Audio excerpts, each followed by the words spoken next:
सी interference हमने concept देखे कि वहाँ पे थिन फिल्म अगर है तो वहाँ पे कैसे रिफ्लेक्शन होता है। जैसे कि फॉर एग्जांपल जो शुरू में स्लाइड दिखाई थी मैंने आपको, सी ये जो है सोप बबल है। सोप बबल की जो फिल्म है वो बहुत थिन होती है, which is comparable to the wavelength of the light. That is a thin film, transparent material. So when light falls here, so what happens here? When light falls, partly ray will get reflected, and again through the bottom surface of the light again get reflected. So there are two rays you are getting here from the thin film from each point, and these rays will interfere and they produce in constructive or destructive interference. अभी यहाँ पे ये जो है beautiful colours क्यों दिखते हैं? It may be the oil floating on the water surface और oil floating on wet roads in rainy season. Rainy season में भी आप देखोगे रोड के ऊपर आपको कलरफुल पैचेस दिखते हैं रेनी सीजन में. ओके, डामर की जो ये होती है, टार की ये जो होती है रोड्स होती है, तो उसके ऊपर ही आपको वो दिखाई देगा क्योंकि वहाँ पे पानी होता है, वेट होता है. और वो जो पानी का जो लेयर होता है उसके ऊपर अगर ऑयल गिरता है, पेट्रोल कोई व्हीकल का एक अगर ड्रॉप भी वहाँ पे गिरता है, oil petrol what ever is that diesel, तो उसके ऊपर एक ऑयल का एक लेयर बन जाता है और वहाँ पे भी वो थिन फिल्म बन जाती है और वहाँ पे भी आपको ब्यूटीफुल कलर्स दिखाई देते हैं. तो वो जो कलर्स है, ये सोप बबल हो या फिर ऑयल फिल्म हो, वहाँ पे वो कलर्स क्यों दिखाई देते हैं? तो उसका जो रीजन है वो इंटरफेरेंस है ऑब्वियसली.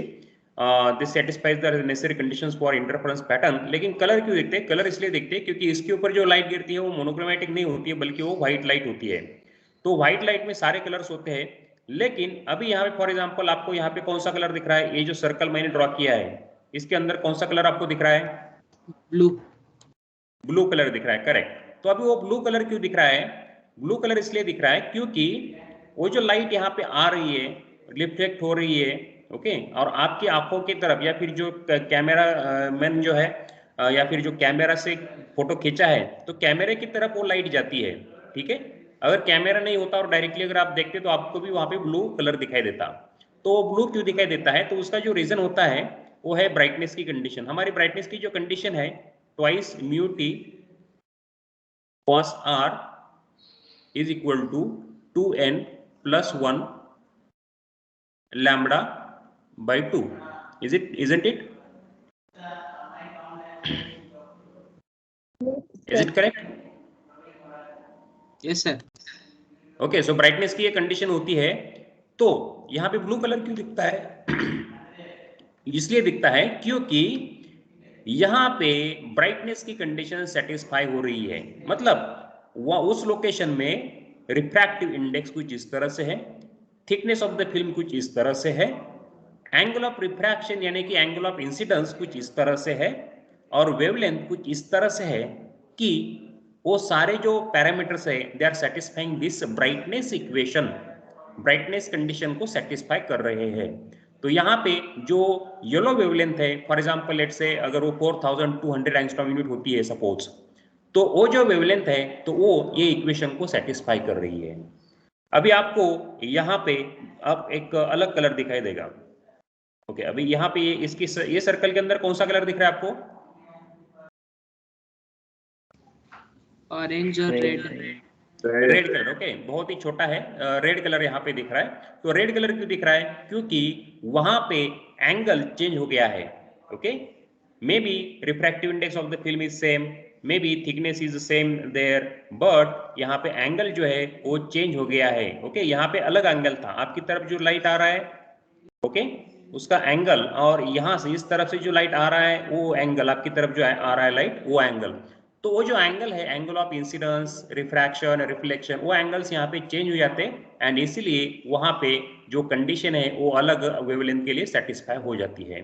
तो इस यहाँ पे जो है सो रेड कलर आपको यहाँ पे दिखाई देता है क्योंकि रेड कलर की वेवलेंथ यहाँ पे वो कंडीशन, ब्राइटनेस की कंडीशन सेटिस्फाई कर रही है.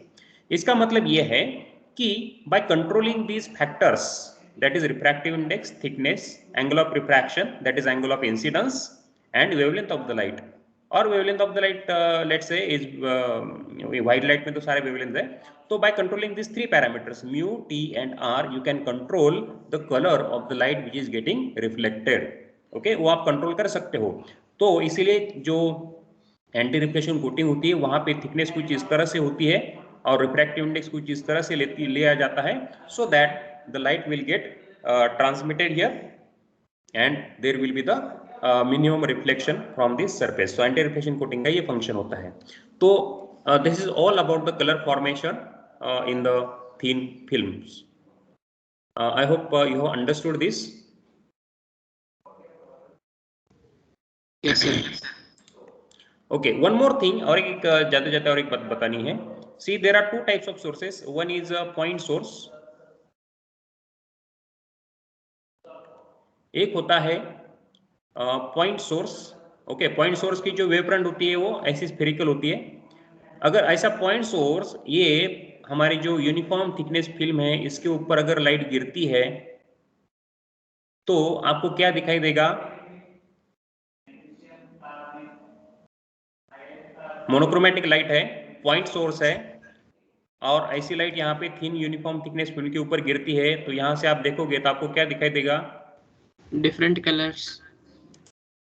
Monochromatic, this is a monochromatic light. Dark room है।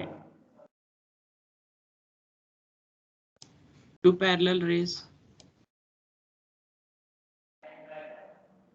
सी, यहाँ पे एक रे नहीं गिर रहा है, यहाँ पे मोनोक्रोमेट, यहाँ पे पॉइंट सोर्स है। पॉइंट सोर्स है यानी कि it will emit the light along all the directions here. मतलब ये जो फिल्म है इसके ऊपर हर जगह पे यहाँ पे लाइट गिरने वाली है इस तरह से, और हर जो पॉइंट है हर पॉइंट से आपको जो है रेज रिफ्लेक्टेड यहाँ पे मिलेंगे। ठीक है, वॉट एवर इज दैट, जब जहां से भी आप देख रहे हो।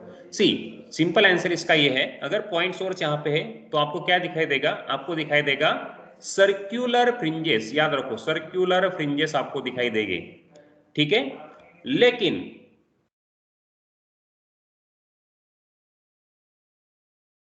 इसकी जगह, अगर पॉइंट सोर्स की जगह आपके पास एक एक्सटेंडेड सोर्स है। एक्सटेंडेड सोर्स यानी कि जो बना होता है बहुत सारे पॉइंट से, this is a extended source. Okay, like tube light. तो ऐसी लाइट अगर यहाँ पे गिरती है, in that case what you will see? Will you see the fringes?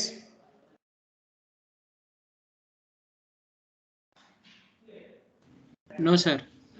No, मैंने उसका रीजन ऑलरेडी बता दिया आपको। यहाँ पे फ्रिंजेस आपको दिखाई नहीं देंगे अगर सोर्स जो है एक्सटेंडेड है। इसको बोलते हैं एक्सटेंडेड सोर्स। अगर एक्सटेंडेड सोर्स है, in that case, monochromatic source की बात कर रहा हूँ, व्हाइट लाइट हम नहीं कंसिडर कर रहे हैं यहाँ पे, मोनोक्रोमेटिक सिंपल केस। सो एक्सटेंडेड मोनोक्रोमेटिक सोर्स है तो आपको जो है पूरा फिल्म एक तो ब्राइट या फिर पूरा फिल्म जो है डार्क दिखाई देगा।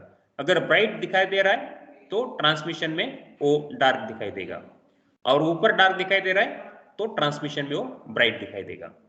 Okay, so this is all about this interference in thin films. हमारा एक प्रॉब्लम कल हो चुका है, we will take one more problem here.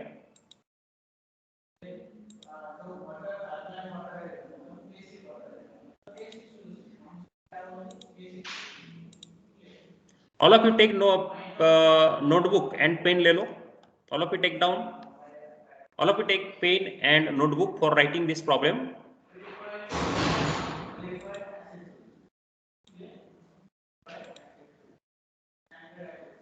Problem is in front of you, all of you just write down the problem and solve it. Very important problem. Everybody, I will give you 5 minutes.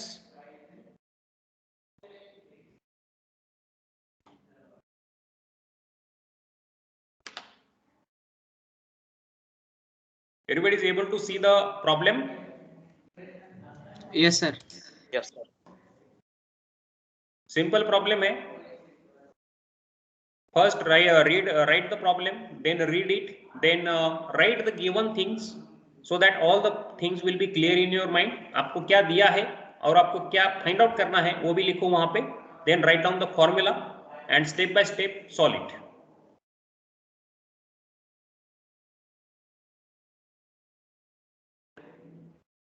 थोड़ी hint मैं यहाँ पे देता हूँ। यहाँ पे दिया है white light falls at an angle of 45 degrees, यानी कि एंगल ऑफ इंसिडेंस आपको यहाँ पे दिया है, लेकिन हमारा जो प्रॉब्लम, हमारा जो फॉर्मूला हमने डिराइव किया था, ओके, ब्राइटनेस डार्कनेस जो भी कंडीशन वहां पे हमने ऑब्टेन की थी, तो वहां पे एंगल ऑफ इंसिडेंस नहीं, बल्कि वो फॉर्मूला में एंगल ऑफ रिफ्रैक्शन आर है, कॉस आर, अगर आपको याद है तो, ओके, कॉस आर है। सो आई दिया है और आपको आर पहले फाइंड आउट करना होगा। आर फाइंड आउट करने के बाद वो फॉर्मूला में रखना होगा, and then you can find out the corresponding thickness. Solid, I will give 5 minutes. उसमें से 1 मिनट आपका हो चुका है।